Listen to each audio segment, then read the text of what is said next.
Today, for the very first time, believe it or not, I will be listening to The Dark Side of the Moon by Pink Floyd. And everything under the sun is in June, but the sun is eclipsed by the moon. Hello, everybody, and welcome back to another album review / reaction here on my channel. If this is your first time here, which it might be because this is my first time doing a brand new artist on my channel, this is the first time I will be listening to any Pink Floyd album. First of all, thank you very much for joining me. I've been doing all sorts of different reactions on my channel this year in particular. I've been going through Metallica's back catalog, so if you're a fan of heavy music, go check those out. But I've also done the fourth Led Zeppelin album. We did some Blur. We did all sorts of different albums from throughout the year. Taylor Swift's newest album. We did all sorts of different things with different configurations of people here with me. Some videos, just me, myself. My name is Patrick Musilek, by the way. This is my channel. This is Cody Musilek, my cousin here with me, and the remote Chris, we like to refer to him as Chris Parker. Hey, shut up. This is Chris. Yep, there you go. and so, so I don't know. This video, I'm very excited to do this video because Pink Floyd is one of the bands that I've been wanting to react to since I started doing my channel. Yeah, you've been talking about it. I've mentioned them forever. I guess I should mention right away, as we're filming this in Nebraska, it's like 1 billion degrees outside, and I shut the air conditioner off. So excuse my sweating. So if you see one of us sweating, that's why. It'll be the big fat guy with high blood pressure, I'm sure, over here. But anyway, also, I'm just kind of nervous for this video, to be honest, just because it's Pink Floyd. I mean, Pink Floyd is like one of the... to me, it's like you hear about the Beatles, you hear about Queen, you hear about Pink Floyd. Mm-hmm. To me, Pink Floyd... I would say Led Zeppelin to that degree as well.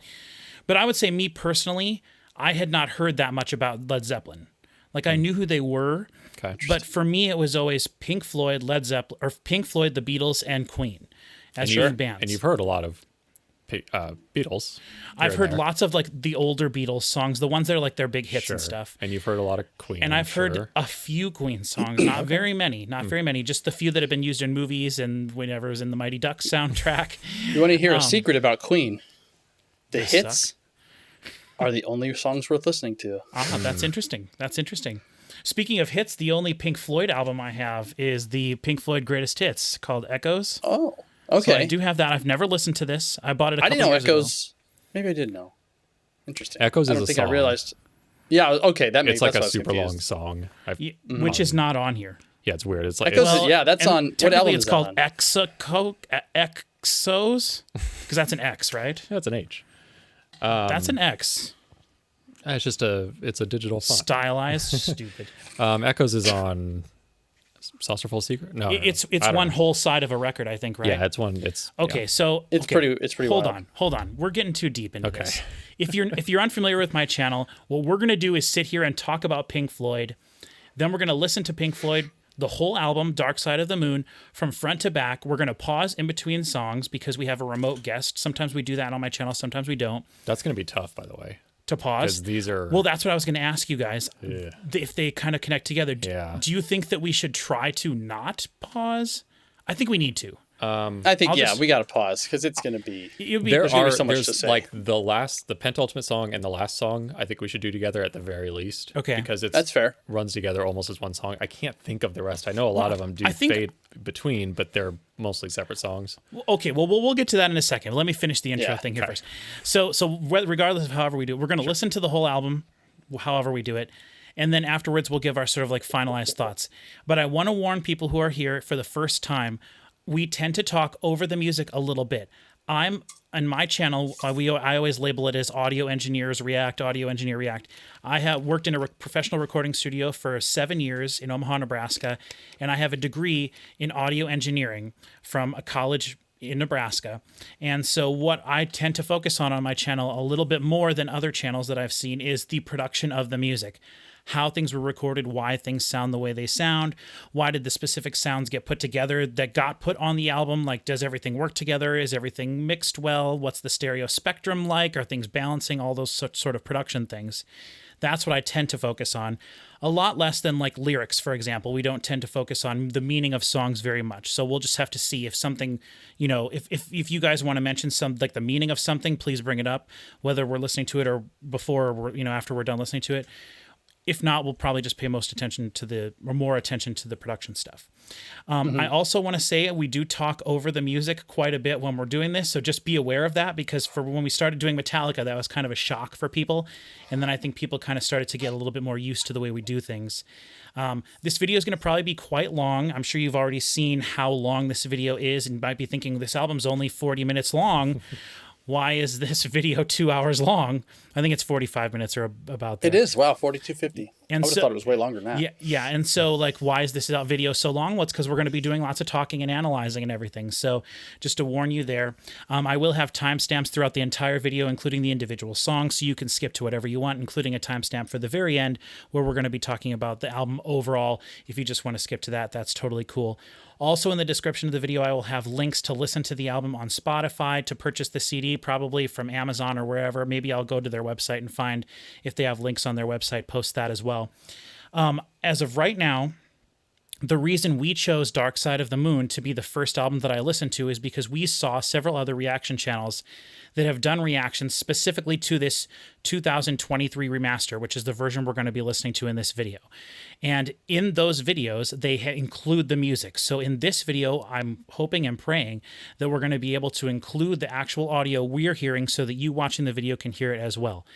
However, on my channel recently, I have been having bad luck with that. Even though YouTube tells me that I'm supposed to be able to use these songs in videos, for some reason, when you combine a bunch of the songs together in a video, it gets blocked worldwide. So we'll just have to see what happens. Please bear with me. If you can't hear the audio, just maybe that's why I include the link to Spotify so you can, listen to the songs along with us. I will do a countdown every song before we start listening to every song, so that if you have to, you can line your own version of the songs up with us and listen along with us. Okay. All right. So I think that's most of the intro stuff. One thing I wanted to say before we get started is just I wanted to shout out this. This is a record from a relatively unknown band called Lies.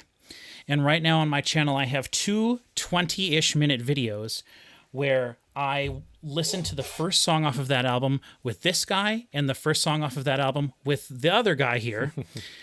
Because I think that album is so phenomenal and it deserves being talked about. The band is called Lies, and it's a self-titled album. As of right now on Spotify, they have less than 7,000 monthly listens, which is like nothing. They are a band that no one's talking about, and I feel like that album is so fantastic, so special. And the little bit that I do know about Pink Floyd, I know they care about production, I know they care about song structures, and I really think that people who are fans of Pink Floyd would maybe like this. So maybe try to give some of the videos, one of the two or both of the videos on my channel that are about this album and the first song on here in particular, a shot. See if you like it, and then look them up. So again, look for this. Again, the band is called Lies, and it's a self-titled album just called Lies. I'm curious about Pink Floyd caring about song structure. Well, in the fact that they try to not do normal song structures, at least when they've done. Well, I guess I don't know what I don't know. Okay, so let's talk about Pink Floyd. So real quick, my tiny little story with this is, as I've already mentioned, I do not know any the only Pink Floyd songs that I know for a fact that I've heard are The Wall. Mm-hmm. I've heard that one many times on the radio.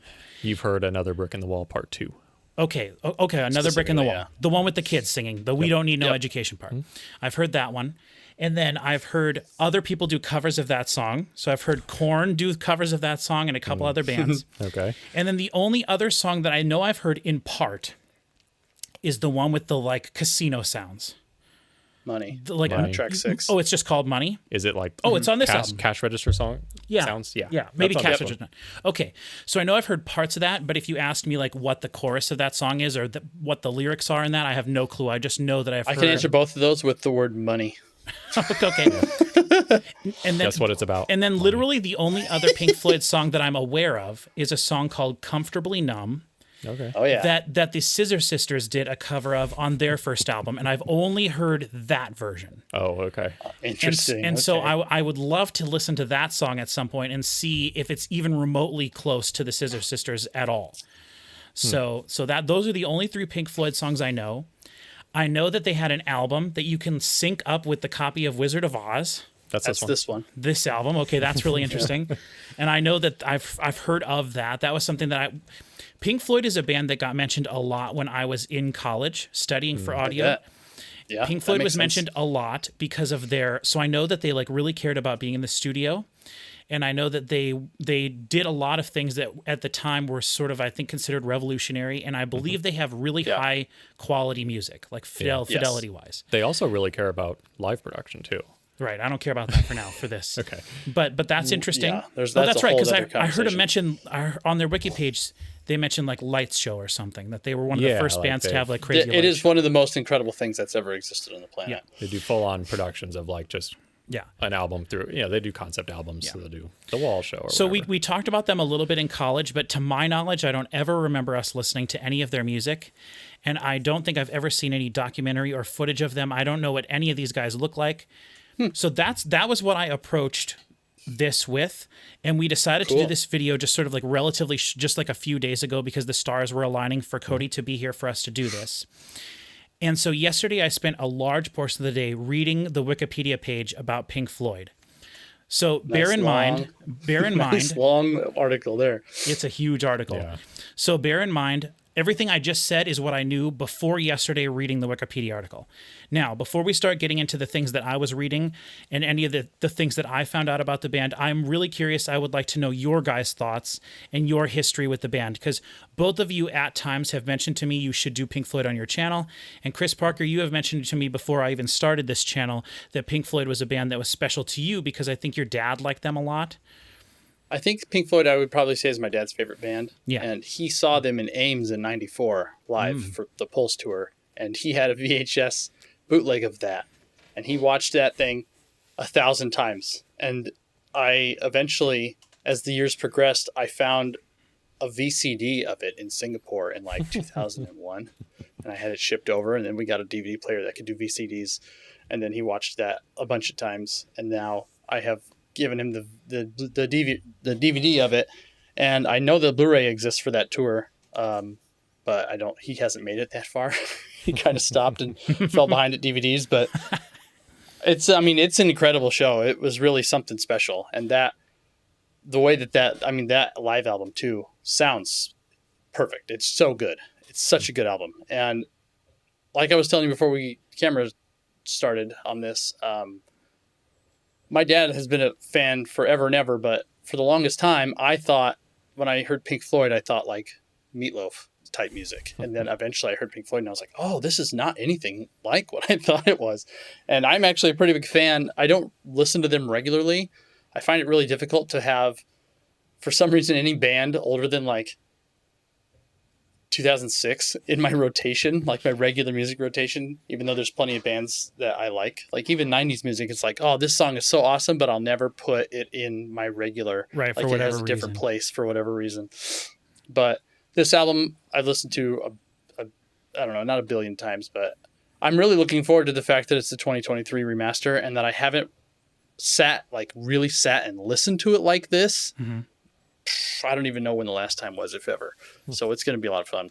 I Yeah. think, because I know that, what you were saying, it doesn't really surprise me that you heard so much about them in school, because people always talk about how like the Beatles were the first band that really like invented production, so to speak. Mm-hmm. And I think Pink Floyd is like their parallel. They just did so much that had never been done before. Well, one of the at things I time. read about them yesterday, to just sprinkle some of that stuff in when you guys are talking, is Pink Floyd apparently is one of the second wave of British, like I guess the that like would be. based off of Beatlemania or whatever. What do they call sure. that? The British Invasion. Because the first Yeah, album was They're like, a member of the British Invasion, which I never would have thought that at all. Yeah. So I don't know. I guess I was thinking of them as being more of a later band, like in the 70s.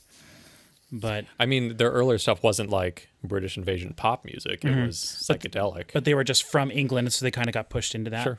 Yeah. Okay. I mean, mid 60s. So So do you from the little bit that I know that their catalog is split up into like sort of different eras. So Chris, do you like all of Pink Floyd or? Yeah, I would say so. I like David Gilmour more than I like Syd Barrett, but I just don't really know a lot of Syd's music. He wasn't around super long time, and I was not alive in the 60s. I was still dead for many years, but and I don't know, just so much of my early exposure, my main exposure to Pink Floyd is that Pulse tour stuff, which is all David Gilmour, and his vocals are just so good. I saw Roger Waters live in Omaha sometime 100 years ago, and he had just, it was, he did a brick and, he did the Wall album, and he had this huge, it was just a big screen that went from basically one side of the arena to the other, and it was this huge, brick wall kind of thing, but it was all OLED, and it just did some of the craziest stuff I had ever seen at the time. They never stopped bringing the new things, despite the fact they're 110 years old. That's cool. It was awesome. Yeah. I'd love to go to one of those shows sometime. Yeah, it was really something. So is which of their albums would you say is your favorite album? Probably this one, and I like Division Bell quite a bit. Okay, that's a more recent one, I think, right? Yeah, 90s, 83 or something. So oh, really? Recent, but I'll have to check on that. Division Bell was 90s, I think. Because from what I was reading, I remember Waters left the band in '85. Oh. And then since then they've released 3 albums, one in 2014, one in 2000 something, and one in 1990 something. Okay. Yeah, 94 was Division Bell. Okay. So I was way off, but you were at least alive when that one came out. Yeah. Which I was going to say, their album in 2014, I don't recall it coming out. Oh, this is the first. Division Bell was the second album recorded without Roger Waters. It's very interesting. If you would have asked me what their last album was, I would have said Division Bell. Okay. So I didn't even know. Yeah, I didn't. I never heard about that album coming out. That was when I was working at the recording studio. Oh, I was gonna tell you, I put the thing on a tripod so we can bash the table around all we want. Fun. So we were mentioning that earlier. Okay, so give me what your thoughts are on Pink Floyd real quick, and then we'll go into another area of the video that I want to talk about. It's a couple things. My history was I got introduced to them. A friend of mine when I was a kid gave me a burned CD of disc 2 of The Wall. Okay. So only The Wall is a 2-disc set? Yeah. Okay. And for a year, that's the only he was the only person I knew that had a CD burner. So he would burn me some CDs sometimes. I'm a little younger than you guys are, but just a few years though. I was 12 or something like that, or 11 maybe. And so I liked that a lot, and then later found out that it was a full album. And then I kind of got into them as soon as I could start downloading music when I was 13, 14. Hence your Napster shirt. Yeah, hence the Napster shirt. Napster and Dare, very relevant, both of these. Yeah, so he gave me that CD when I was a kid, and listened to that a lot, and I really liked it, and I think The Wall is probably still my favorite album, just because it gets pretty weird on it. And I like that. Was The Wall after Dark Side or before? Yeah. It was after. That was 1980, I believe. Okay. And there was a... This is Cody's copy of this. We're going to be listening to the 2023 remaster, but he brought the 2003 copy on CD that he has. Yeah. So this was says 2003 this was released, apparently. It was the 50th anniversary, so... Okay. 73. 73. Okay, 73. So that's only 2 years after that terrible Led Zeppelin album that we listened to. I worried that this is going to be another Led Zeppelin disaster. No way. No way. Okay, so is that your Pink Floyd-ish story, or do you have any... So once I was able to download music and stuff, I really got into the Syd Barrett stuff, 60s psychedelic, their first couple albums. Okay. I don't know why. Do you like that stuff at all, Chris Parker, or are you just not as familiar with it? What did they only have? Is Dark Side their second album? No, they had. I think they had 3 Syd Barrett albums. No, from what I read. 4 or 5 before Dark Side. Wow. Good Lord. Then no, I don't know any of that stuff. Probably. Hold on, let me look up their Wikipedia page and look at their article at least, or their. Oh, that's right. He brought all these. I have this album, which is 60. I recognize that image on there big time. 1969. This is Umagumma. I don't know how you pronounce that. Umagumma, yeah. Umaga. Yeah. Piper and the Gates of Dawn. Saucer Full of Secrets. More Umagumma. Adam Hart Mother. Metal. Metal was 74. That's interesting. 71. That's interesting. I think Metal has Echoes on it. Yeah, that's the one. I've heard Metal several times. That's a good album. But I think with Syd Barrett, there was only 1 or 2. I think the second album he kind of dipped out on. Man. So Dark Side of the Moon was their 8th album. right, like Cripes. they kept that style for several albums. I just can't believe it. They're so... Yeah, it's like they entered a new era with. I'm actually not sure which came. Did Wish You Were Here come before this, or Wish You Were Here was right after this. okay? It was the next was album. Animals before this? Animals was after Wish You Were Here. Okay. So it was Yeah, this, yeah. and then Wish You Were Here was 75, Animals was 77. They pretty much put out every 2 years for a while. Yeah. So I have that like quadrilogy of really good albums. So there was Wish You Were Here, Wish You Were Here rules. Dark Side of the Moon. Would you let me see that one? Yeah. So I can you look can at hold the on to artwork. that. Yeah. They have so, like, it said Animals, I that really Division love. Bell was their 19th album. Yeah. Yeah. Yeah. I was looking at their page and I was like, what the hell is all this? They probably can include maybe some of their live stuff as like a studio album though. But Yeah, maybe. on Wikipedia, they only have, hold on, they have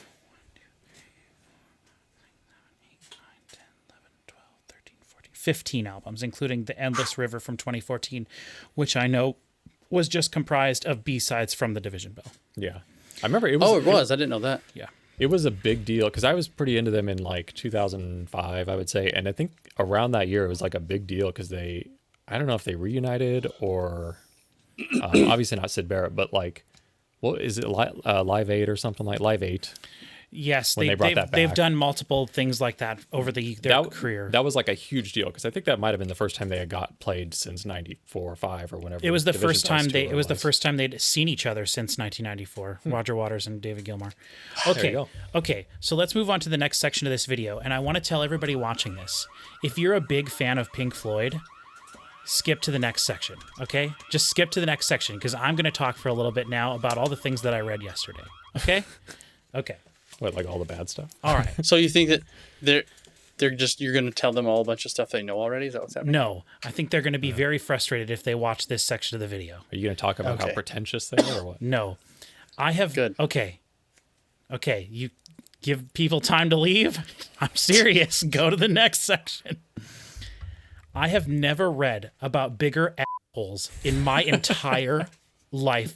I almost wanted to tell you that I'm not reacting to these people. I have never read about people with bigger egos than these people. The amount of times they sued each other is astounding. It is pathetic. They hate each other. Roger Waters true. sued David Gilmour last year over the use of their stuff. I can't believe the 2023 remasters even were able to come out. In 2010, they sued their record label because their record label was selling their songs individually, digitally.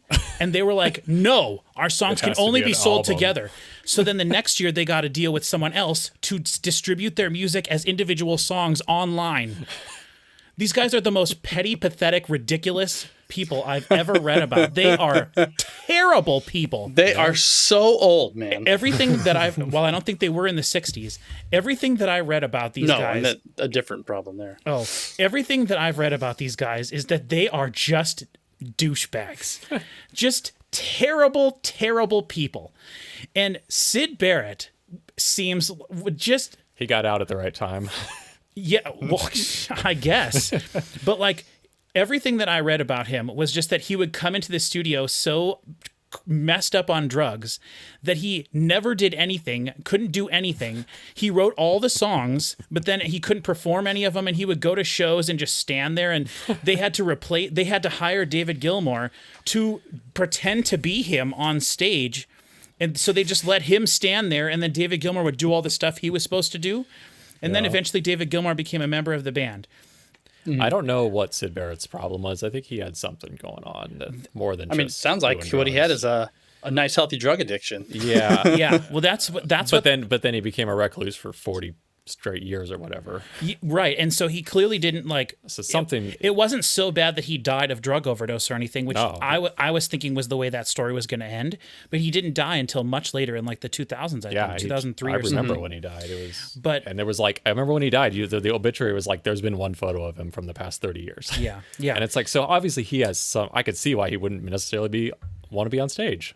Well, but the thing is, like, when you LSD is the drug that they've constantly referenced with him, and like when you do LSD so much, like it has lasting effects. Like LSD is one of those drugs that has lasting effects. So like I could see that being like the reason for him, but the fact that he was able to cling on, that's cool. Now I haven't heard any of Syd Barrett's music of their stuff at all, but everything I was reading was just like, why did they let this guy stay in the band? And then the guy who was their manager, when they did finally decide to kick Syd Barrett out of the band, the guy who was their manager thought that he was the reason they were being successful, and so he kicked the rest of them out of the band and followed Syd Barrett, who never made other music after that. So he fired all of the guys in Pink Floyd, and the amount of lawsuits, like I said, that I read about these guys is insane. The pettiness, it's ridiculous. I didn't know any of that. I cannot believe that's really funny. I didn't know that either. I can't believe that they let people use their songs on YouTube. Like, there's no way. Well, how did they make 19 albums together too? That's the thing. I started to go like album by album, and first of all, I read the whole wiki. Again, this is all from Wiki, so maybe this is wrong, but I did a little bit more looking today, but I read the whole wiki article about them, just the general Pink Floyd wiki page. Yeah. Then I started going through the albums and like looking through the albums, and I was like, this is too much. I can't do this. So then I went to just the Dark Side of the Moon, and I was like, I started reading about how they would record things, and it was talking about how like Roger Waters recorded the things for money, and I was like, I don't want to know this. I felt like it's kind of spoilery. Sure. So I stopped reading that. But when I was reading about any of their individual, like, the amount of guys that were in Pink Floyd that were then fired because they were accused of not contributing enough to their session. Like, apparently they would go into the studio and they'd be like, okay, I'm going to do this and this and this. And you have to do this and this and this. And if you don't do this and this and this, we're going to sue you. And like the amount of times that like Roger Waters has tried to take the Pink Floyd name away, like prevent anyone else from being able to be called, like when Roger Waters split, he was doing a tour in the United States at the same time that Pink Floyd was touring in the United States.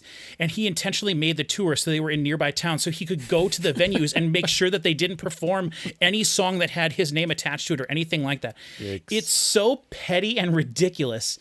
And what a grump. Yes, all of them seem that way. And you would think in their old age, once they don't need money anymore, they would just like let it go. And like, but no. They haven't needed money for 40 years. Right, that's the craziest thing about this. That's the other thing too, like extravagance does seem to be like a thing with them. Like they have these huge mountains and stuff, and some of them do include, not mountains, mansions. They don't own mountains. they bought mountains, all of them. Like I did read that like David Gilmour has like a mansion with like a farm and all this stuff, and that kind of stuff is all cool. And I expect rock stars to be like a certain level of pomposity, but this is ridiculous. Like I was reading about how when they recorded one of their albums and Roger Waters had one side of the album was his one song, right? Then the other side of the album were like regular normal length songs, but they were only paid, all of their songs, they were only ever paid royalties, a certain percentage of royalties for the songs that they were credited at.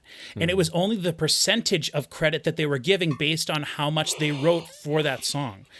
Like the length of the song? No, just like they wrote like part of if it. David Gilmour contributed 30% of this song, he only got 30% of the royalties from that song or whatever percentage. But like one of the albums, Roger Waters did like the whole one side of the album was just his one song.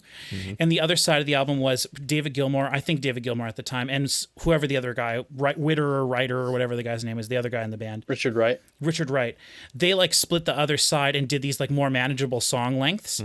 And so those are the songs that got played on the radio, and so there were no royalties for his 25-minute track, and so he sued them for writing short songs. He sued them for ruining his vision and not having enough percentage. I'm like, what in the hell? It sounds like maybe just Roger Waters is a... Yeah, well, he kind seems of to be consistent. But the more that I read about it, the more like they egged him on. They tried to get around things legally. They did all these things to like piss him off. Like they would only perform Roger Waters songs when he wasn't there and stuff like that. So it just is absolutely ridiculous. Now, the other thing that I have found, so that's one aspect of all this that I just was like really wanted to, because I just was curious if that was something that like everybody knows or it was just me doing the research. I hear all that, and it doesn't make me not want to listen to their music. No, I know. I was just kidding. It sounds vaguely familiar, but I didn't realize it was to that extent. I knew it was like a huge like surprise when they reunited in 2005. And I know that there have been lots of, from what I saw online, there were lots of like documentaries and things made, but usually when people talk about Pink Floyd, what they're talking about is when Syd Barrett was in the band. That's what I found. That's this crazy. album I would not is, have like, thought that to be true. one of the top selling albums of all They have 5 time. albums before this. It's in the top about. 20 best-selling albums of all time, and it's in the top 10 best-selling albums in the United States of all time. But I think, so here's the other thing that I found, because you sent me a text today as like a joke, and you're like, you should wear your Dare shirt, and I'm like, that's a great idea. I have many to choose from. Which color should I pick? And so I remember being in college, and one of the things that I remember being specifically told was that, even I knew this when I was, 20 years old and dumb in college, that Pink Floyd was like associated with drugs. Sure. And I remember being in college and having my professor tell me that like that is a misconception, that Pink Floyd did not ever do drugs when they were in the studio because it would have like impacted them, and that it's like a weird thing. And so today I did like an hour and a half of research about Pink Floyd and drugs To find out if that was true. Yes, and the only member of Pink Floyd that has ever admitted to ever doing drugs is Syd Barrett. And everything that I could find was because that he just couldn't deny it. Everything I could find was that the other guys in Pink Floyd were so scared of how messed up it made Syd that they didn't screw with a bunch of that stuff. And I found tons of interviews with Roger Waters, including one that when he was on Howard Stern, when he was talking about how now again, we just got done talking about what an ass the man is, but like he talked about how he's been very frustrated that their entire careers, they have been connected with astronomy and space, when they never once in any song ever mentioned space or anything about galaxies or anything. One of their early hits was called It was all supposed Astronomy to be Mine. All of it was supposed to be metaphors for the brain, being the neurons in the brain. This is what I read. And so I guess they're less subtle when they came up with brain damage or dark side of the moon. The moon is in space. Oh yeah, there's that too. But like that thing's. But he said 2 things. He said the connection with space is something that he's never liked, and that they never intended themselves to be like anything science fiction-y ever. Although at the beginning of their career, I think they did do like fantasy stuff, like Lord of the Rings and stuff. The thing is the space race was going on while they were putting out albums, so I think people just made that association. But I think also their imagery and like Dark you Side said, of the Moon, astral thing, it's and all just that like. Stuff. But the other thing that he said was their association with drugs, and he said that they always, all of the members of the band except for Syd, but everyone always hated that because it was the opposite about that. He said a lot of their songs are about drugs, but it's like the negative effects because of Syd's impact on the band after the fact. Yeah. And so I found that to be really interesting. And that's cool. Roger Waters did say specifically that he tried acid twice only in his life, and it was when he was younger, and then he never did it again after that. And I couldn't find any references to David Gilmour saying that he did or did not do anything. I'm sure they all were high as crap the whole time in the 60s and the 70s probably, but everybody was. I mean, if you got stuff to do, and they were in a recording studio, probably in California, I'm sure. So like, I'm not talking about that, but I just think, to me, like, Pink Floyd has been associated with like psychedelic drugs. Sure. And I don't think that is necessarily true. Now, whether or not their music, because we've talked about, Chris Parker and I have talked about this with certain other bands before too. Some music is just long and repetitive and like lends itself, I suppose, to a certain state of mind, And so I can see that being a reason for people to associate with their music, because from what I was reading, that a lot of their early albums have long instrumental tracks and stuff on them. I think that's where the association comes from, not necessarily from their lyrics. Well, I don't know. I do feel like it's more about the psychedelics that, like, it is a very psychedelic kind of music. It's very chill. It's very heady. It's a very high concept, and it's like long and drawn out, and it just has a lot of ethereal vibes to it. And so that's what psychedelic rock is, right? Yeah. Right, absolutely. And so many people will get high and listen to Pink Floyd and a problem that I've heard people say, it's just, in the zeitgeist, it's all around for the whole of my life, that has always just has been so annoying, is when people insist that the only way anybody could ever do anything creative is to do drugs first. I cannot stand that. I can't. Like, what were they smoking when they did this? Yeah, exactly. Yes. They're just creative. I hate that. Yeah. And I I feel like this is just another example of like Right. all of these things rolled together, over such Yeah. a period of time. Right. And I will say, when I looked up like Pink Floyd associated with drugs, Pink Floyd drug use, all that stuff, there were so many articles. It was like there were so many responses. It's clearly something that people have searched for in the past. It's clearly like a big topic. And so like we I have said in the past on my channel before, and I absolutely think it's true. Like I have literally no problem associating or separating artist from art ever. I can totally separate those two things. I've said before, it's a terrible. Well, I'm not even going to say it, but there are certain bands that I can still listen to now that I probably shouldn't based on what the people in the band did, but I can enjoy their songs. I can enjoy their songs still. And you can look at a painting that was painted by like a serial killer or something and still be like, wow, that's a great painting. Maybe you didn't even know that whoever painted it, but like, you know what I mean? So like, I will not stop listening to Phil Spector produce. Sure. Just because he murdered one person. Oh, Just one. wait, did he really? Yeah. Dude, that's awesome. Murdered the shit out of her. Yeah. I didn't know that. In like the 2000s. Okay, so this can be where the next section of the video starts. People can hey, welcome back to the fun part. So one other thing that I was shocked to see when I was looking this up on Wikipedia was that Alan Parsons was a producer for this album. I did not know that's that. cool. I think Man that's really himself. awesome because another person that got mentioned when I was in college as someone who like really pushed the medium of sound forward was Alan Parsons, and his use of synthesizers and using the studio in very creative ways. Yeah. And to know that he got like sort of got his big start on this album is really cool. And I did read that he was working at the studio where they recorded their previous album, and he actually worked on like because back in the day when studios only worked with tape, there were people who were hired by the studio literally only to transfer things from one reel of tape to another reel of tape, or to organize the reels of tape so that when you hit playback, everything was lined up and everything. It was a very big ordeal at the time. Yeah. And so he was one of the guys that was like their tape boys or whatever they called them, to make sure things were all lined up and ready to go and put onto the fresh reels of tape and all these things. You can see him in the Beatles Get Back documentary. There's like one shot where it cuts to this guy and he's like messing with tape, and it's like It's Alan Parsons. Alan Parsons. I'm like, what's he doing there? Wow, that's awesome. Oh, that's right, because this album was recorded at Abbey Roads. Oh, okay. I think so you're I right. guess, And he yes, was there you working go. at Abbey Roads. I think that's where the connection to that comes. Okay. So I thought that was really cool. And I was very surprised. And so that makes me wonder, because I do know a little bit more about Alan Parsons and his music, Okay. only because here in Nebraska, we're all very familiar with Alan Parsons' most famous song, Sirius B. Because it's like the tunnel entrance theme song. But also, when I first started getting into vinyl collecting many years ago, before I really even knew what I was doing, and back when you could go to a garage sale and spend a quarter and get any record you wanted pretty much, or a dime. Yeah. You find a lot of Alan Parsons. around. Well, I bought a whole bunch of Bach records at one place. Like I had, now to think about it now, it's crazy, but I bought like Styx's whole early catalog, Motley Crue, Judas Priest, like a whole bunch of things like that. And then also included was an Alan Parsons. And the reason I bought it was because I didn't even know who Alan Parsons was at the time, but it just said Songs of Edgar Allan Poe. Oh, And so Cool. it's an Alan Parsons project album of everything is based around Edgar Allan Poe. And at the time I think I've always been sort of a goth kid at heart. And so at the time I was like, oh, this is really cool.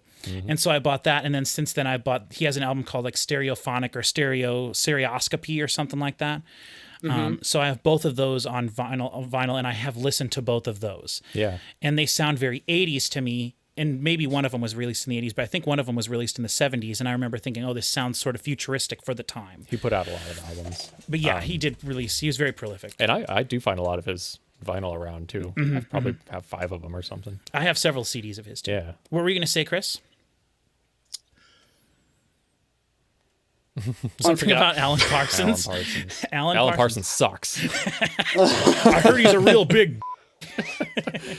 I don't know. I'm wearing my Edgar Action Poe shirt, which is that's awesome. almost which is almost relevant. That's it. But- That's as relevant as that'll ever get, probably.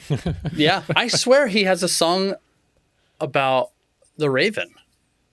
Was probably I think on I've that heard that album, out. right? I don't know. What? What Yeah, I don't know. I swear he's got a. you mean? Alan Parsons? Yeah. Mm-hmm. I'm sure he has a whole album just every song is like the Telltale Heart, Pit in the Pendulum. Right, and I want to say I feel whatever. like I've heard that, but I don't. Yeah, I don't know it's been a which long song time off if of I it have. is like a big song or whatever. So okay, so now Shall we? specifically for this album, is there anything that I need to know before we get into this, or should we just kind of get into it? Let's take a look at the artwork. I will say there was a specific company that Pink Floyd worked with for all of their artwork for many years, and it wasn't until Trees. I forget which. Yeah, this one has like a stained glass motif. Are those trees behind it? Yeah. Yeah, it's like looking through a stained glass window into. Oh, I see. Yeah. I will say this album is the cover of here is supposed to represent.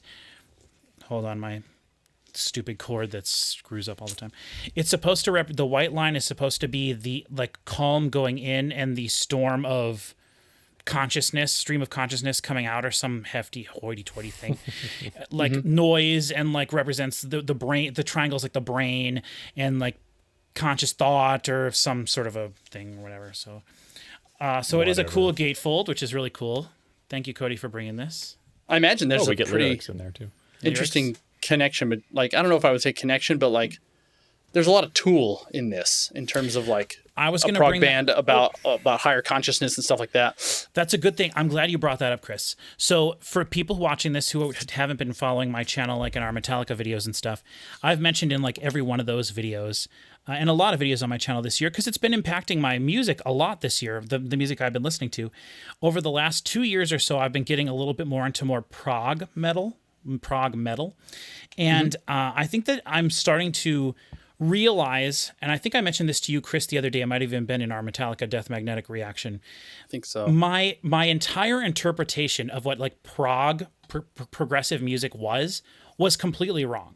So kind of like what you were saying with Meatloaf. To me, what I thought prog music was music with no repeating parts. So like the reason it was progressive was that there were no repeating parts, and it was basically more like classical music. Maybe that's where the name comes from. I don't know. Well, I think that was just wrong. Oh. I'm not sure exactly where the term prog or progressive comes from, but all the stuff that I've been listening to that is deemed more, I think probably what I'm listening to is a lot more sort of like poppy, like accessible prog bands and stuff. Sure. Like, Yeah, I know you can probably find some really like really wild stuff. right. And that's not necessarily what I've been getting into, but to let people know, like there's one band that kind of got me started on this like prog journey, and that is the band Frost with an apostrophe after their name. They are absolutely at this point one of my favorite bands of all time now. They only have like 4 or 5 albums out. I think they have a new album coming out. This year they released a live Blu-ray that I really would like to get, but it's just 4 dudes standing really still on stage playing incredibly intricate stuff for like 50 minutes. But just to finish my thought earlier about prog music, what I have found since I started listening to it is that it's not actually just music that is meandering the entire time, because I don't personally like that. That's one of my big issues with Metallica, like we've been talking about, Chris. I don't like it when Metallica just meanders. You know, Metallica, Cody, will write a song that's 2.5 minutes long, and it's a verse, chorus, and then they just play different guitar riffs for 6 minutes. And like every 16 bars, they change the guitar riff, and then there's a guitar solo in the middle of that for like 2.5 minutes. And like I personally, Hell yeah. Right. I personally don't necessarily care for that as much.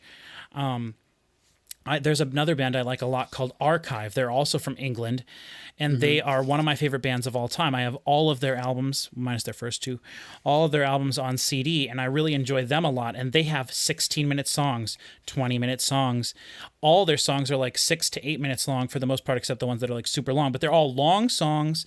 But the thing with them is their songs are based on repetition.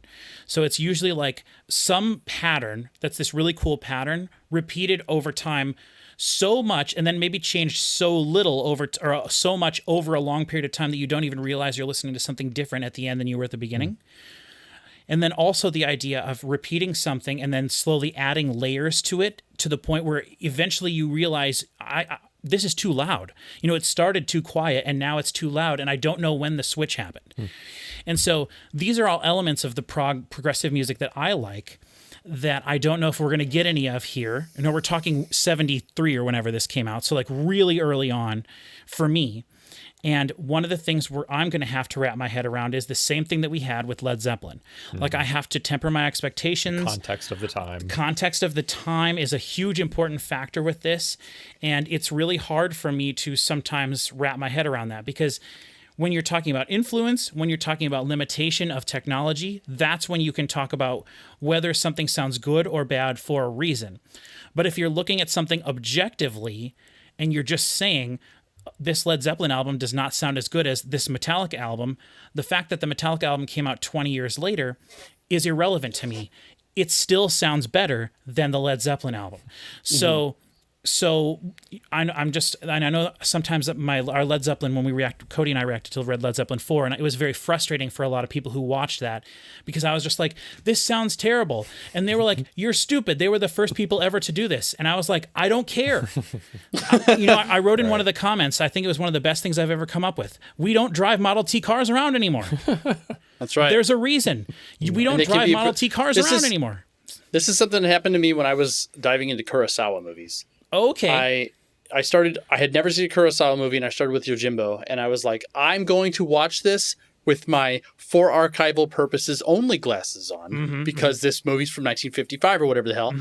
And I ended up loving it just like flat out. I was like, this movie rules. It rules compared to now, compared to then, all the time. It's awesome. And I watched like 3 or 4 of his movies otherwise, and I was like, these are all great. This is fantastic. But there definitely is a sense of like, I understand that this was really important and very influential. However, I'm not then, and I can't put it in that place and be blown away by it. I can only just judge it on the merit of the parts that it's made of now and how it works. Like, I have listened to I've heard maybe 10 Beatles songs ever, like the hits, the great hits.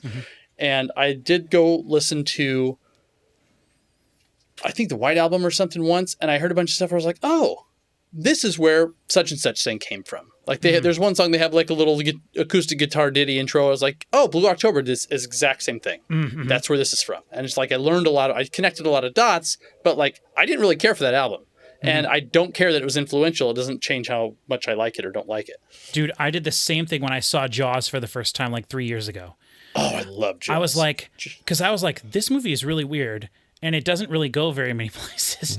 But when I was watching it, I was like, oh my, that's what that's from. That's what that's from. Yeah. That's what that's from. And I was just like shocked, because a lot of it was like certain phrases and things that I had heard referenced that I didn't know were from Jaws. And then finally seeing Jaws, I was like, Bad Hat Harry, that's what that's from. Like, there's a video game company called Bad Hat Harry or something. Some Bad Hat like, Harry. I didn't know it. I didn't know any of that. And then there's so many things. And so like, for sure. And so I have to try to really, now I will say, having heard Another Brick in the Wall, to me, that song sounds so phenomenal. It's just like a modern song. Okay. So yes, I don't and know. I think that you'll find that is true about this album. That's what I'm hoping. I think it'll blow your mind. That's what I'm really hoping. Good. But now I will also say that for me, when you go back a certain distance into like music history, after a certain point, I'm just way more forgiving. Like, honestly, it happened with me for Kill 'Em All with Metallica. I listened to that album and I was like, wow, this sounds pretty good for the time. Yeah. But Ride the Lightning, I was like, this is terrible. There shouldn't be all this reverb on this. Why is there reverb on this?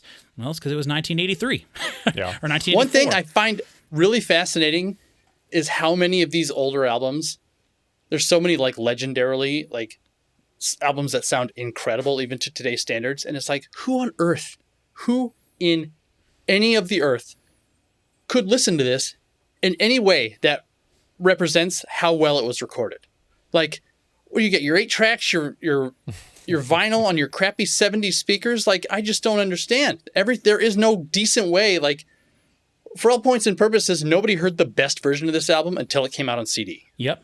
Yeah. And that's a insanity. Great point. Now, I will also say, Cody and I talk about that stuff a lot too. They used to master things, and Chris, you and I talk about this. They used to master things specifically for the medium that was most popular at the time. And like, if you bought a vinyl record, you might be listening to it on a big giant cabinet stereo that had tons of bass boost and stuff, because vinyl records were made with less bass on them, so the needle didn't pop out of the groove when it hit the really bassy parts. You know what I mean? And so like, And so like there is that to it as well. But we're going to be listening to the highest, most recent quality version of this, and hopefully I'll enjoy it a lot. And I see we're at 50 minutes already on this recording. I didn't want to do this, Chris. You never want to do this. You never wanted to do this for 10 years. But this is the first time we're also talking about Pink Floyd, and I feel like this is a big deal, so like I don't have any problem. But I'm sorry, everybody, the intro's so long. I'm going to take a snap and go get my beverage, come back, and we're going to listen to Dark Side of the Moon, damn it. Good. Okay, everybody look right here on the table. Okay, so for today's video, hopefully we've talked for so long, hopefully it's not frozen, but I just have a general Mountain Dew Voltage, my favorite beverage of all time. Oh, we're good.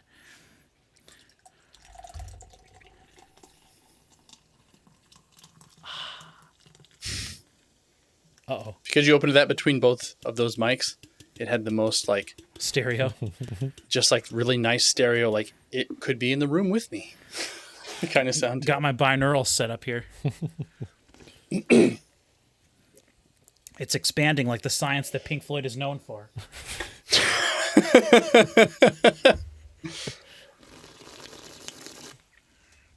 But no space. No. Let's put this back here, maybe. Yeah. You try to figure that out.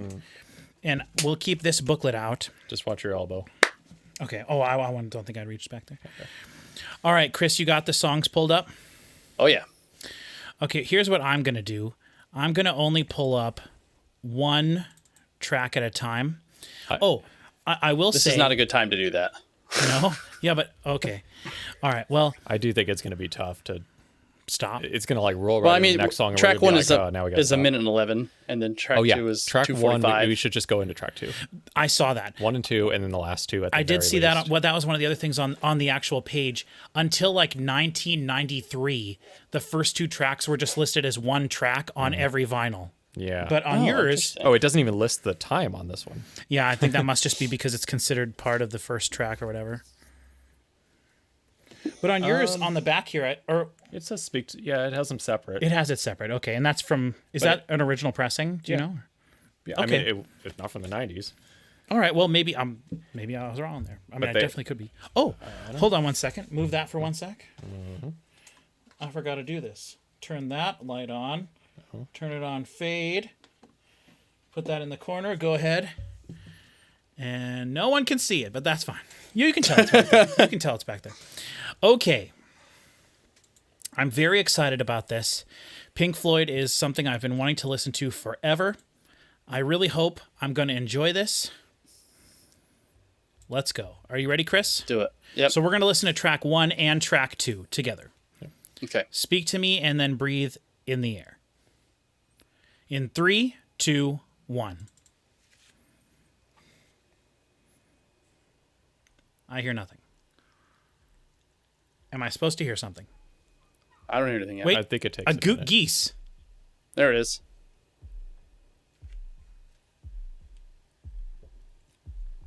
Yeah, it starts with a heartbeat.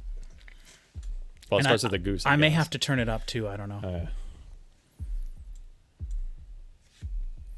I like the heartbeat. That's really cool. And there's the heartbeat in the gatefold. Yes, the defibrillator line or whatever they call it. Flatline. Well, it's not a flatline, but yeah, you know. EKG. Oh, military. When was Vietnam? Before this. Now. Yeah. Leading. I mean. Oh, wait. But now there's the cash register or whatever? Yeah. Comes in earlier in the album.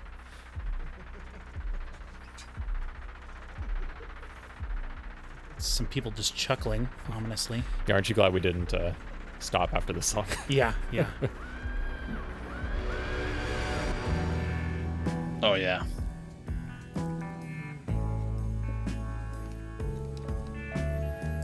I'm so pumped for this, you guys.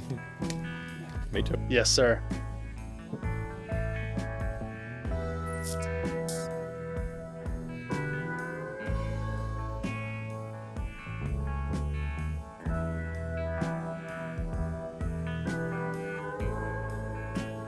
I cannot hear you anymore. Yeah, silence.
run. Dig that hole, get the sun. When at last the work is done, down, sit down, it's time to dig another one. How you live and how you fly, but only if you ride the tide. Balanced on the biggest wave, race towards an early grave. Okay, everybody, we're back. We just had a half hour of technical difficulties, and it was really stupid. We found out after the song was over that Cody and I, our track wasn't recording at all there. So if you saw us move our mouths or anything there, and you didn't hear anything, that's why. You can just ADR it later. Yeah. Mr. Black. I was going to say, I'll just Mr. Black everything. Yeah, that thing I keep asking you to do. Yeah. One day. Okay, but we did listen to the entire song, and then after we stopped it is when everything went kaput. So we're back up now. And we listened to track. Speak to Me and Breathe. Yeah, the first track and the second track. Okay, So my first impression of that song was that there really wasn't a chorus, was there? Mm-hmm. It was basically just a song. But I mean, it moves so seamlessly into the next song that I think that's you'll get the most. Is that how every song works on this album? In terms of chorus structure? No, I just mean does every song flow right into the next song? Oh, some of them will fade out while the other one's fading in. There's definitely some that have is that even worse than a fade out? I would say that's more egregious than a fade out, yes. We'll have to see how that works. No, the only two I can think of that really are one track together are the first two and the last two. Okay. Well, one thing I will say about that was, and again, this is not the best thing for us. I feel like Chris Schoenberg would be a better person to be here to talk about guitar stuff. But the thing I really noticed there was all the different guitar effects they had on the guitars, right? There was flanging, there was wah, there was all these different things. Everything was set to be really slow though, so it felt very dreamlike, that whole part. The drums were very stereo. Yeah. Even the snare drum was sounded like it was recorded in stereo. Wow. So every single I think what that means is that they just had close mic'd things, and then maybe they had some really nice closer overheads or something like that. But I thought the drums sounded really nice. Mm-hmm. I thought all the guitars sounded nice. I can't remember if I heard a bass guitar or not, though I'm sure it was in there. Yeah. But I can't remember what it sounded like at all, so I can't comment on that. When the vocals came in, they were pretty much all mono, just right in the middle. So that was a little surprising. I thought we'd have more vocals kind of flying around. And Did you hear a change where some of the the really high end stuff dropped out of the vocals for a bit before it came back? It almost had a muted sound. I didn't notice that. Okay. I might if I heard it a second time or whatever, but no, I didn't notice that. I'm going to be totally honest and say I don't remember it super well because we just was panic mode for a half hour here trying to get my computer working again. Yeah. But, it is what it is. You remember that organ though, right? Oh, that's right. I was going to say the organ, when the organ came in a few times, I think there maybe even been more than one track of organ or of something that was sort of similar to that. Yeah. Because everything that was happening was basically functioning the same. It was doing the same thing, right? Everything was relatively long. And everything had these nice, it was a slow feeling, very chill feeling thing, right? Yes. The whole song was like that. Even the vocals, too, even though they were a little bit more So it is. Dreamlike is the best way to express, I would say, this entire album. So many things about it. Even the more high energy stuff is like running in a dream or trying to swim and stuff like that. One other thing I will say, too, and Chris, maybe you'll notice this. Did you have to turn the volume of your computer up quite That's what happened. I was turning it up, and I hit the microphone mute button, which is right next to it. Yep. I told you this fat, blood-pressured idiot over here would screw something up really bad. I did. Wow. It was me. Wow. Your own worst enemy. I did. Yeah, I did have to turn it up. I turned it way up. Right now, my computer's at volume 35, and I think I was at 22 before.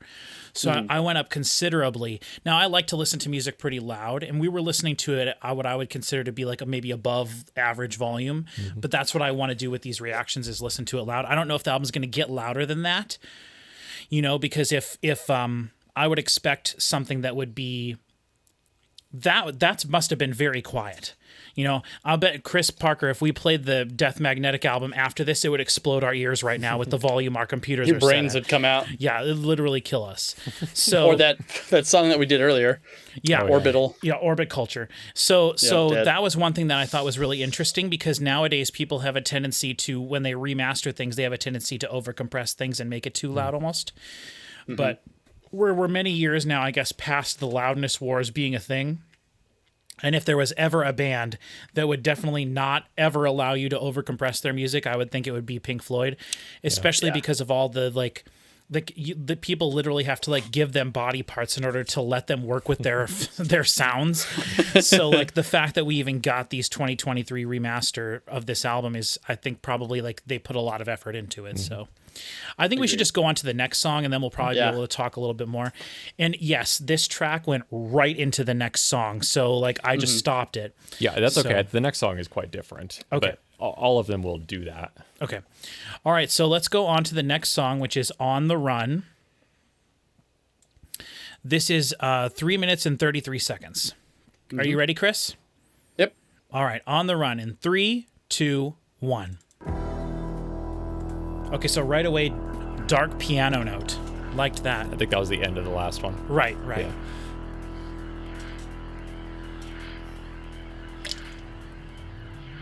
Look, my pop lasted 2 songs. I love that. Yeah, that's cool. That's phenomenal. Now, do you think at the time that was them playing it, or it's an oscillating kind of Kraftwerky type of machine? Yeah, it's like a Moog or something. Right? Yeah, okay. Or a Moog. Well, a Moog was an actual synthesizer that you could play. Yeah. But if it was some sort of a sequencing machine... Right, yeah. It sounds sequenced to me, yeah. Yeah. And that hi-hat going. Oh, running? Sound effects? Uh-huh. Oh, let's go. And there's somebody talking, the loudspeaker. Yeah, I heard people talking. See, this is very spacey. If I heard this, I would be like, this is spacey. It's like chopper overhead, kind of. Dude, that's synth cool. chopper. I expect like a Vice City soundtrack.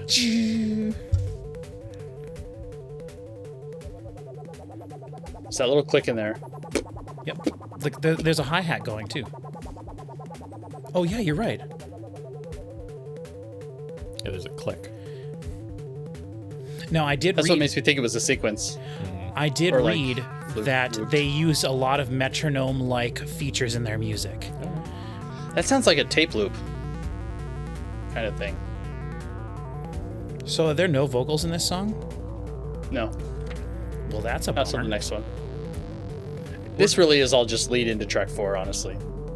Okay. Roger Waters and Nick Mason are credited with tape effects.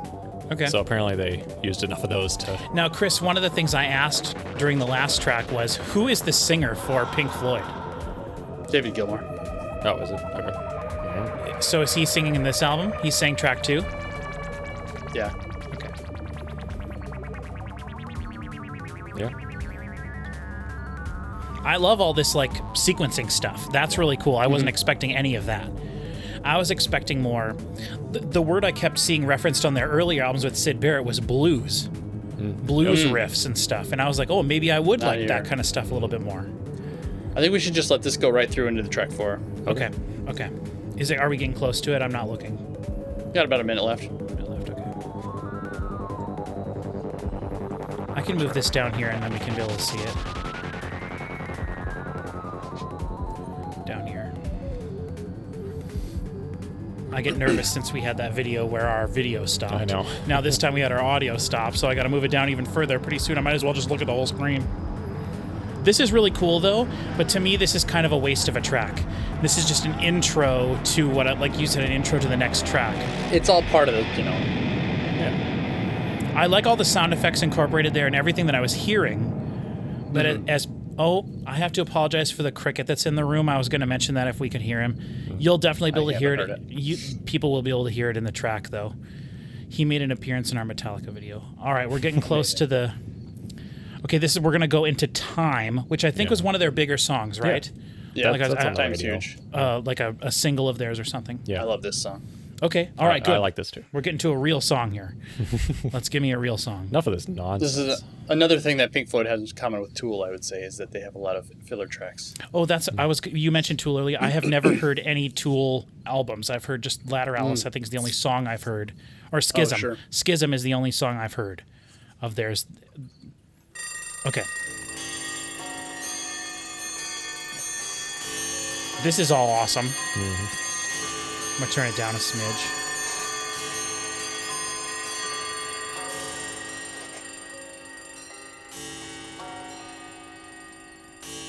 So do you think they brought clocks into the studio to record those? It's got room noise in it.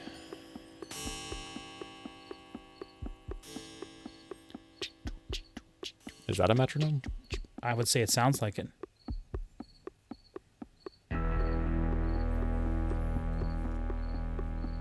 Oh, yeah. Ooh, I love the twangy guitar.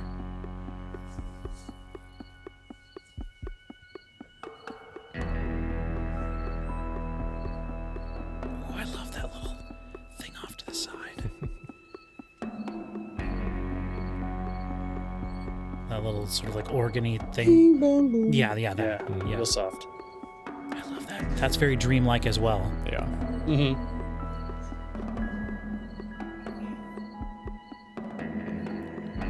But the twangy guitar is very surprising. I love that. Yeah.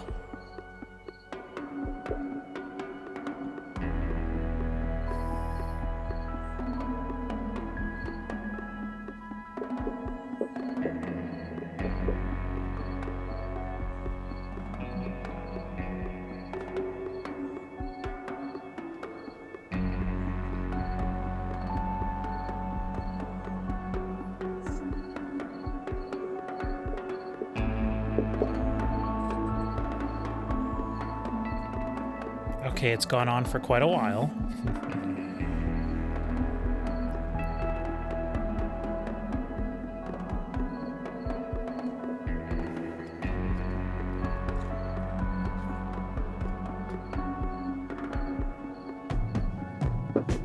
Taking away the moments that make up a dull day. Fritter and waste the hours in an offhand way. Voice double tracked. Picking around on a piece of ground in your hometown. Waiting for someone or something to show you the way. Tired of lying in the sunshine, staying home to watch the Whoa. rain. And you are young and life is long, and there is time to That's like a warble effect or like a rotary effect on background vocals. Very cool. You know, they used to be able to take sounds and run them through like a Leslie cabinet speaker that had a rotary thing in it, and it would. Oh, sure. They could put any sound through it. I don't know if that's how they did this or they had a way to like guitar solo. Very distorted, very buzzy sounding. A Very, little bit of rhythm on the left. very interesting. I'm gonna turn this down because Chris is getting close to peaking with his, and then turn this up.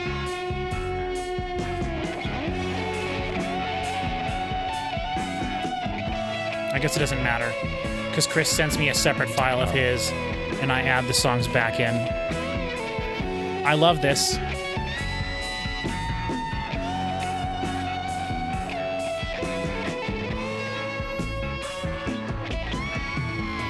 The drums sound really good. So soft, but they're not lost anywhere. Yes, yes. I love the oohs and ahs. That's very cool. You could be a big fan of that next track. Oh yeah.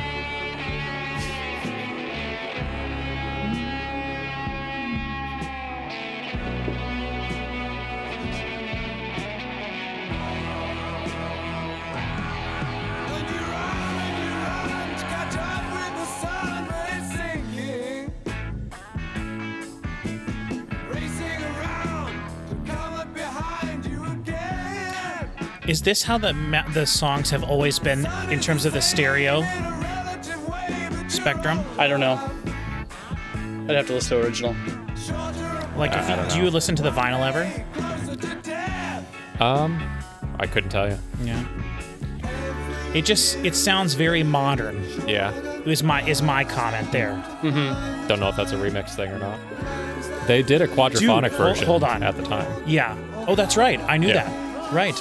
Because they released the first single for this master before the quadraphonic mix was done, and they boycotted their studio for like 5 days and wouldn't go back in the studio and finish recording because they did that. Huh. No joke. Dude, the layers of the vocals, phenomenal. Yeah, it's cool. The harmony vocals, the oohs and ahs, amazing. Yeah. Mm-hmm.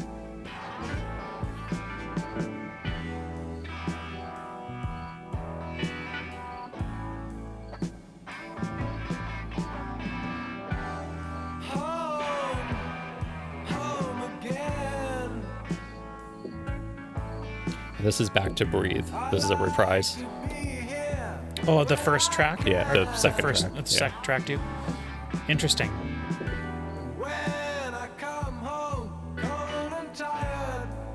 Well, that's very interesting.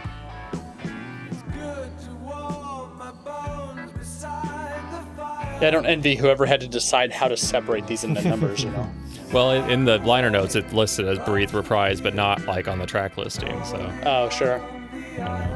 Do they do that often? Go back to parts of older songs? I mean, Another Brick in the Wall Part 2, and it's basically like this going back to that song 45 minutes into the album. Yeah, but usually a part 2 on an album. Okay, let's stop it, because that was like a... Yeah, that's a good stopping point. That was You're gonna get yelled at for talking too much. That's all right. Okay. It is who you are. It is what this channel is at this point, right? And if we're just gonna, true. and if we don't talk while we're listening, I might as well cut the songs out and get monetized for this video. You know what I mean? Yeah. And I Fair, think yeah. the people want to hear. They want to hear the songs in the video. Yeah. Yeah. So Yeah. I think. I really like that. However, so far I've not heard a discernible chorus at all. No, you're right. So this is exactly That's what fair. I was thinking that it was going to be, that I was thinking that it wasn't what it was going to be. You know what I Yeah. mean? Like, this is what I feared progressive music to be. Basically, just why even separate the tracks and have it all just be one long thing? I think money might be the closest thing to a standard layout that you'll find. Yeah. On any of and these off for the top people, of my head. for Money's just kind of a chorus over and over, though.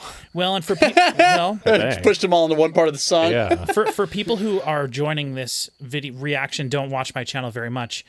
I spent the first basically 2 years of my channel complaining about song structuring in every single video that I did.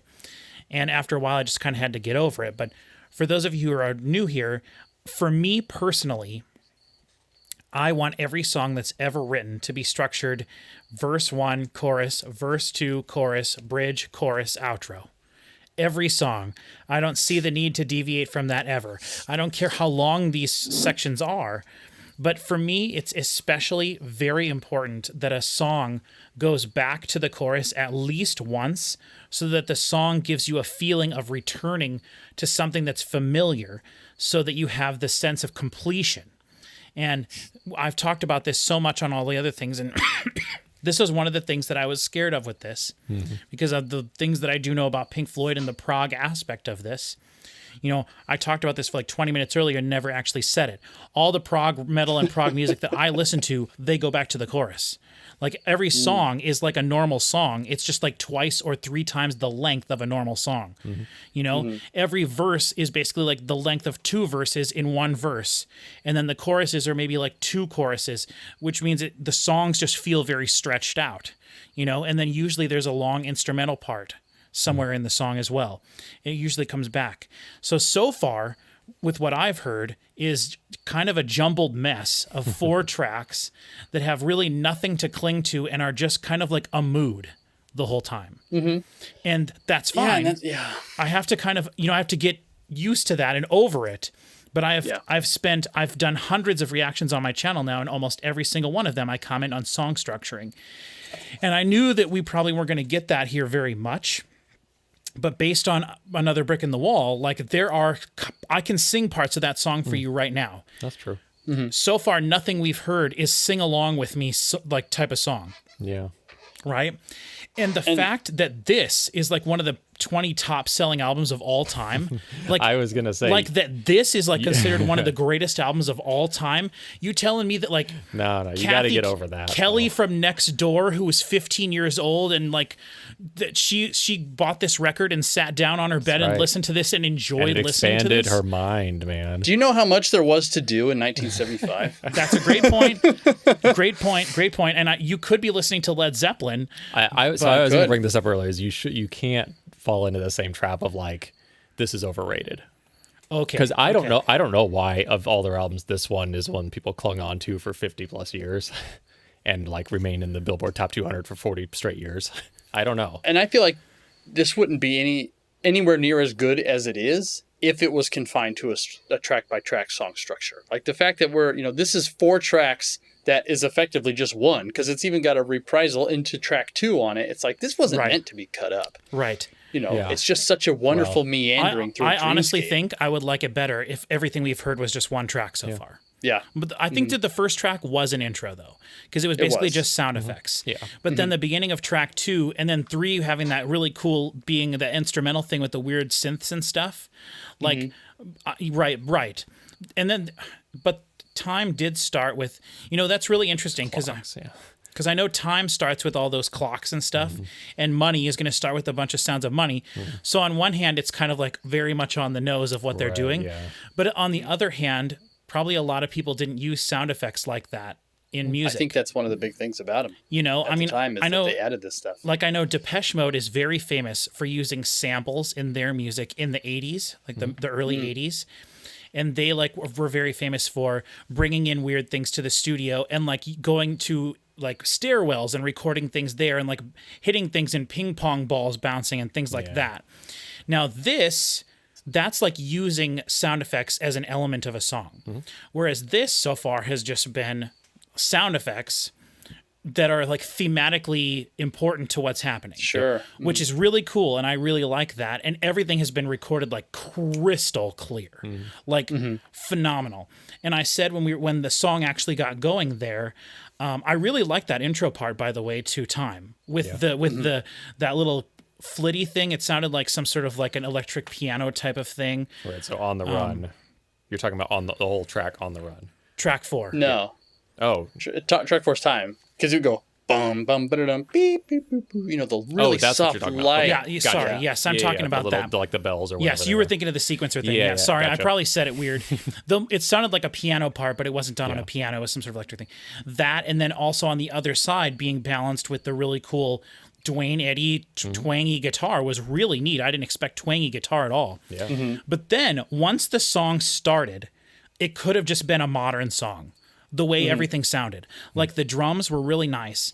And at this time, and again, this is why this channel is so important to me. Like, I don't know a lot of music from the 70s at all. Well, Led Zeppelin 4 came out around this time. Well, Led Zeppelin 4 came out 2 years before this. Yeah. And it was terrible compared to this.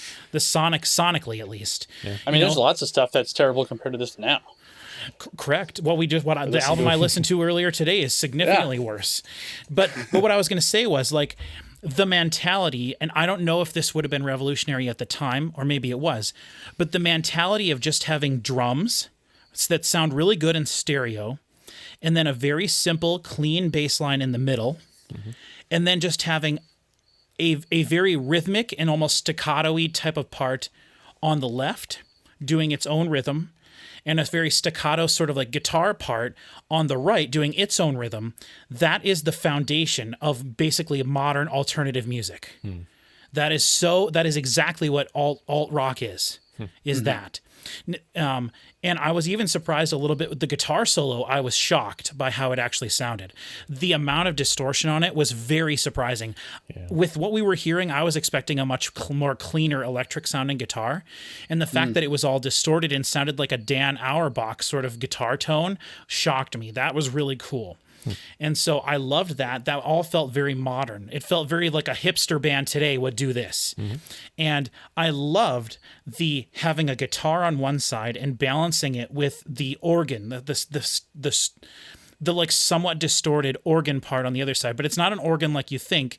It's like a stabs or like a more of a piano part played on an organ, really. That was just done so well. It was balanced so well, even though both parts were doing different rhythmic parts. It really worked nicely.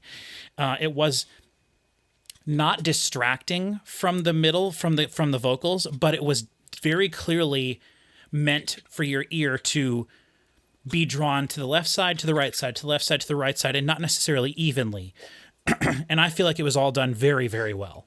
Like the recording here is phenomenal in terms of the. And I mean, you listen to this and you think, Alan Parsons, of course. You know, it just fits so well into what he does. Yes, yeah, but it's also much more rock. Like I think of Alan Parsons stuff as being more sort of like spacey '80s stuff, I guess. Whereas this, when they're a band playing up, so far, what I've heard is there's sort of like a weird electronic track as track 3, but track 2 and track 4, when there was a band playing, they sound like a rock band of the time, you know?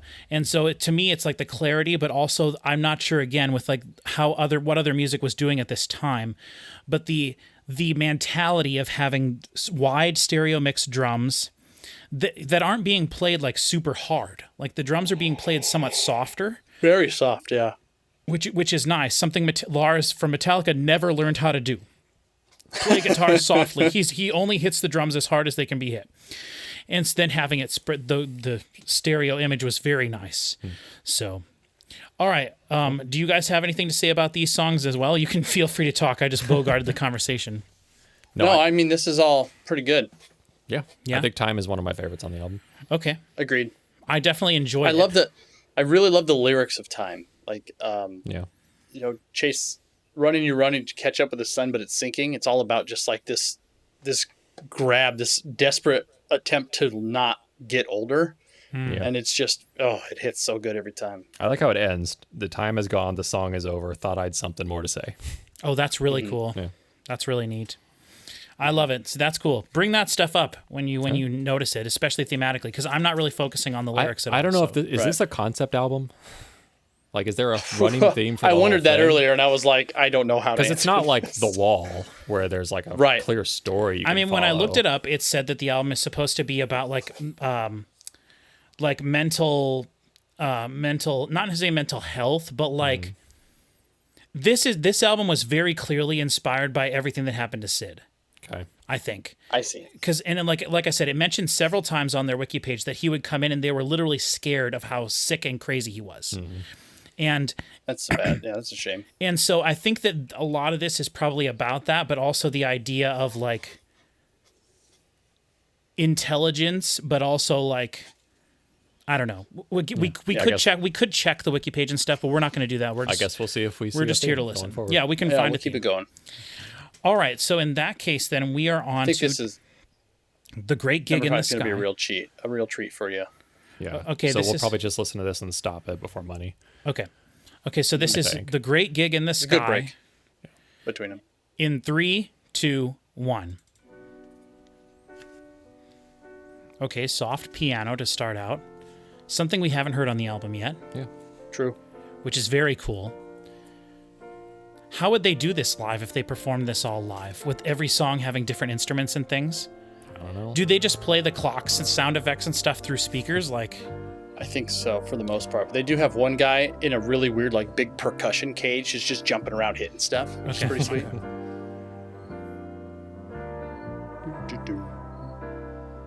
Slide guitar, very nice.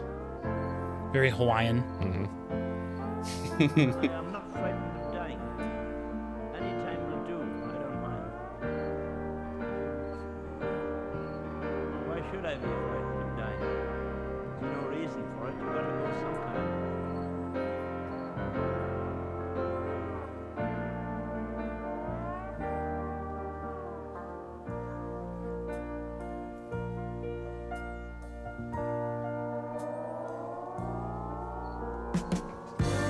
Ooh.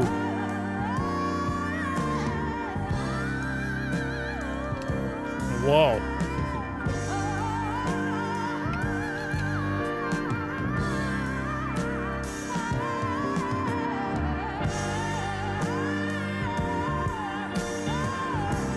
Dude, the bass is great here.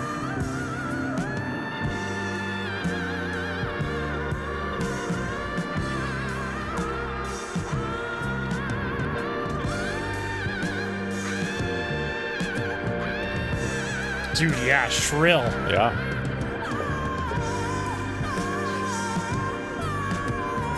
Oh, I read about this. They told her to go in and record, and they didn't ever give her any words. Oh. And they just told her to do this, and she did it, and she went home thinking she would never, that it was terrible. And then she sued them later because she thought she should have gotten paid She didn't more. get credit for it? She should have gotten paid more, and now her song is listed as credits. Yes. Huh. Okay, let's enjoy it, though. Sorry. Dude, this is awesome. Yeah. Is the whole song just her screaming? Dude, that's so stupid. I think there's love three it. different. Are there 3 different vocalists? Because they do 3 different vocalists live. Oh. On the Wikipedia page, it just said one lady. I mean, Okay. that sounded like one to me. And she did multiple takes, and then they like combined them. I love Yeah, how this part here is when the second vocalist starts Oh. on the live show. Gotcha. It's probably because the first one's worn out.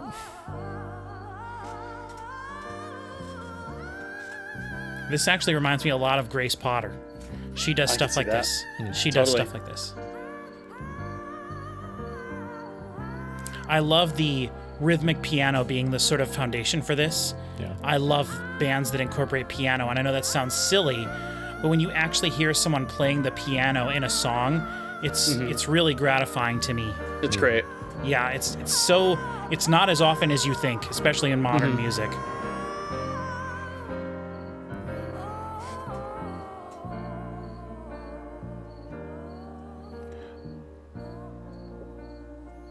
See, now this I could have go way longer. Yeah. I look down and I'm like, oh my god, we're almost done with the song. 3/4 of the way in. There's still a minute left. We got to get another ooh wah ooh wah in there. Yeah. Is this the third vocalist then? Yep. If they were doing live? They crush it too. I love the live version of this song. I've never gotten into music that's just like a mood. I've never done that. And that's kind of what this is to me. This is just like mood Yeah. Yep. and feeling and the atmosphere. It's barely music. Yeah. It's just Really, so vibe. Yeah. Yeah, it's a vibe, 100%. And I believe this ends the first side A. Okay, interesting. Okay. Great way to end it. Yeah. Like, listen to how soft this is. Yes. Still hear it. I was going to say the dynamics of this are amazing, but you would expect Yeah. that from something that was not mastered, that was mastered, before. Is that it? Or is there I some think secret that's hidden it, thing? yeah. Okay. Okay, so I loved that. But again, to me, this kind of thing just feels like the intro for something else. Yeah. Like it doesn't feel like a complete thought to me. Well, I think it's supposed to feel like the outro to side A. Yes. Yeah, I was going to say that could be like credits music, end Yeah. of credits music or something. And it did remind me of something several times, and this is going to sound so strange, and I don't know why it made me think of this at all. This is so strange. It made me think of the Brave Little Toaster. I don't know why. I don't know if it's some sort of a song that was in that or something, but like, It's been too long since I've seen that. So Or I maybe couldn't it was tell like- you. For some reason, I don't think this is the weirdest thing I've ever heard anyone say. Like, I can see how how there's a connection there in a way where I feel like I have a memory that I can't quite dig into that makes this make sense. yeah, I've connected some very weird dots, and that's definitely a weird dot to connect. But I love that. Like I said, when we were listening to it, I love the piano. I love just hearing someone play a piano. It's so gratifying. It's one of the things that's so cool about Muse. you know? Oh yeah. Or even I'll say the dirty word in music, evanescence. That's not the dirty. Nickelback's the dirty word in music. Evanescence is fine. I think anymore nowadays people would rag on Evanescence and Amy Lee more than they would Nickelback. I think it's become sort of, well, yes, they are. But I don't think there's anything wrong with either band. And I love Evanescence. Anyone that doesn't like Evanescence can, get right out of here. But I love that. I love hearing the piano. I like the part where, I personally love it when vocalists just like, you feel like they're pushing themselves as far as they can be pushed. Mm-hmm. And like that first part, the lady hit notes that were not the correct notes, but like it's completely forgivable because of what she's doing. Mm-hmm. And the fact that distortion, that vocal distortion on it, and the fact that it's not perfect adds to it. Nowadays that would be pitch shifted to be the perfect tone and perfect note. Yeah. And the dynamics of everything are one of the things that makes this whole, if we think of this whole thing that we've heard so far as like the first side, like you said, if you think of it as one big thing, which I almost like prefer the idea of thinking it as one big thing, to me, it feels more satisfying that way because it's like a whole journey rather than just these little parts. In that regard, I would say I enjoyed the whole thing. I think cutting it up into small pieces does make me kind of go, a little bit. Yeah. But I understand, you'd probably want to do that. I don't know how you could ever play anything we just heard on the radio, any of those songs. Right. And that's exactly where it's like, that's what, I was going to say, that's, you talk about how, all the words to, another brick in the wall. And it's like, everybody knows that and money and time. And it's like, why not any of these other songs on this album that was on the chart for 10 straight years? It's because there are no other songs. There's no lyrics really. Yeah. It's just, which is really interesting. I will also say the few rare moments where we actually got to hear like lead vocals, I would not say that like, I don't think there was anything wrong with his voice, but it didn't necessarily sound like lead singer voice to me, which was interesting. Like his voice definitely had like a quality, like a wooden quality to it, almost like an earthy, like there was raspiness to it. I personally don't like it when people just have a double track their vocals the entire time. I don't like that at all. However, in 1973, double tracking your vocals probably would have been considered a massive waste of a whole track, Sure, yeah. And I read that they were one of the first bands to go in the studio and use 16 track recording as opposed to 8 or 4. And then, but then the thing is, sorry, I keep plosiving my mic. The thing is, you get 2 16-track recorders, and then you have 36 tracks or whatever, or 32 tracks, and then that's where you can layer all of your things. Because for time, there were several moments where there were many, many, many layers of things happening. Yeah. There was layers of female vocals and backing male vocals, all the ahs and oohs. There was at least 4 or 5 tracks of vocals there, plus all the guitars, the piano, the organs, the drums. And the drums, we should try to pay attention, but there have to at least be 2 microphones covering the stereo image, at least 1 on the snare, probably 2 on the kick, maybe 1, but probably 2 on the kick, 1 on each tom, 1 on the hi-hat for sure, because the hi-hat's like the only thing that's been constant this entire first half. Yeah.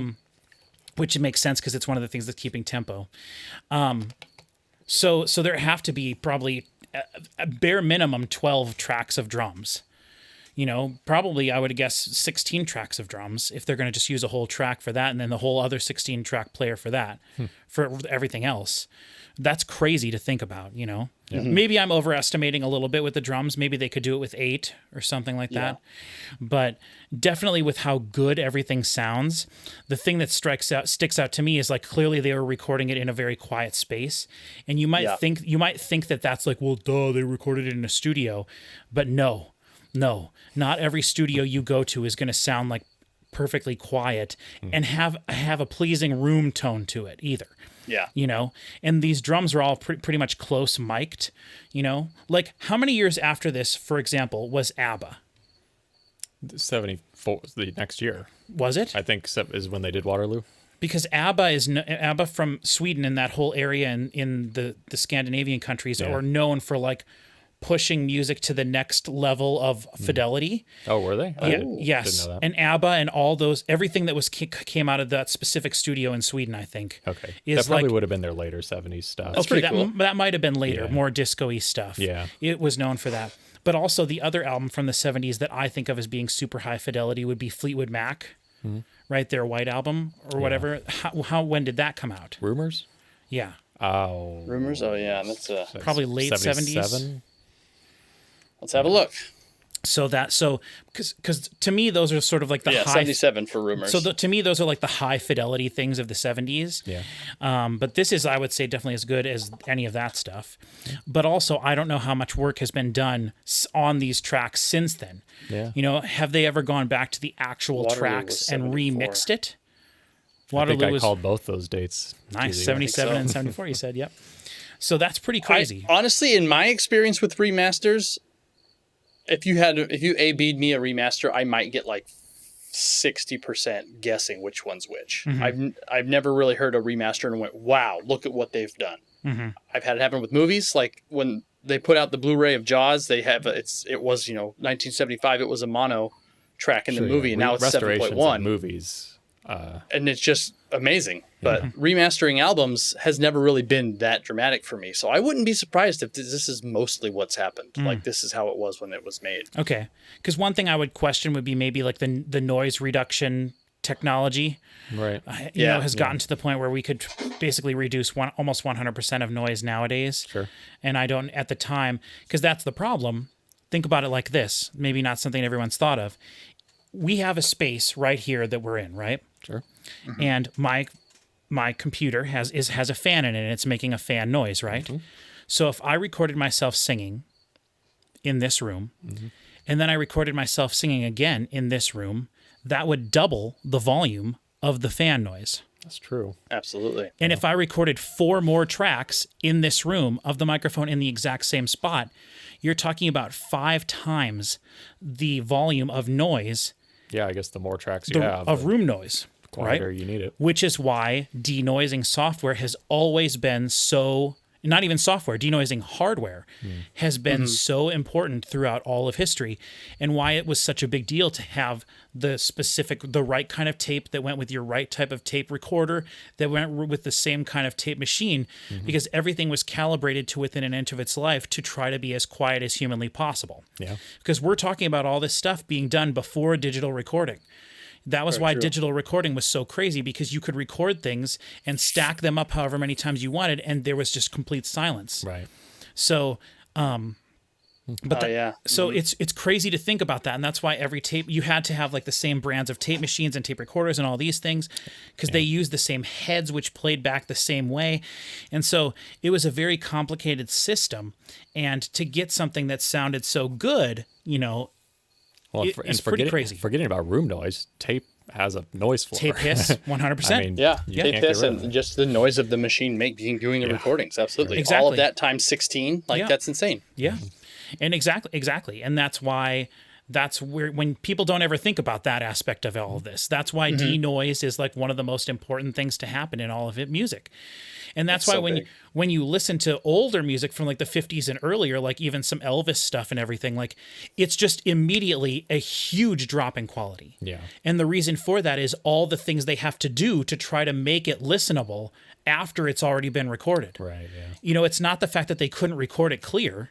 It's the fact that they have to try to do all this stuff to fix it after the fact. And so, it's just another thing. But again, we're into the mid 70s here with this, 73, I think, right? Yep. And so that's not necessarily a huge deal. Okay, let's go on. I feel like we talked about that long enough. Do you guys have anything to say about that?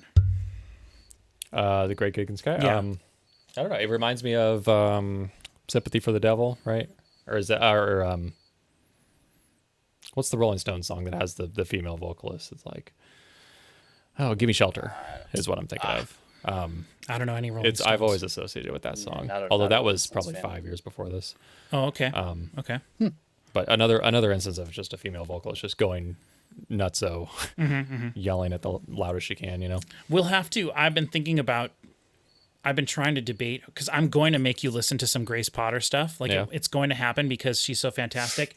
And because I have this is what I should have listened to today and not wasted my time with Orbit Culture, but I have Grace Potter's new album. But the thing is, nobody really cares about Grace Potter. You know, she's not a huge artist. She doesn't have anybody react to her online. Everyone that does is like, how the hell is this lady not more famous? And it's like, I agree.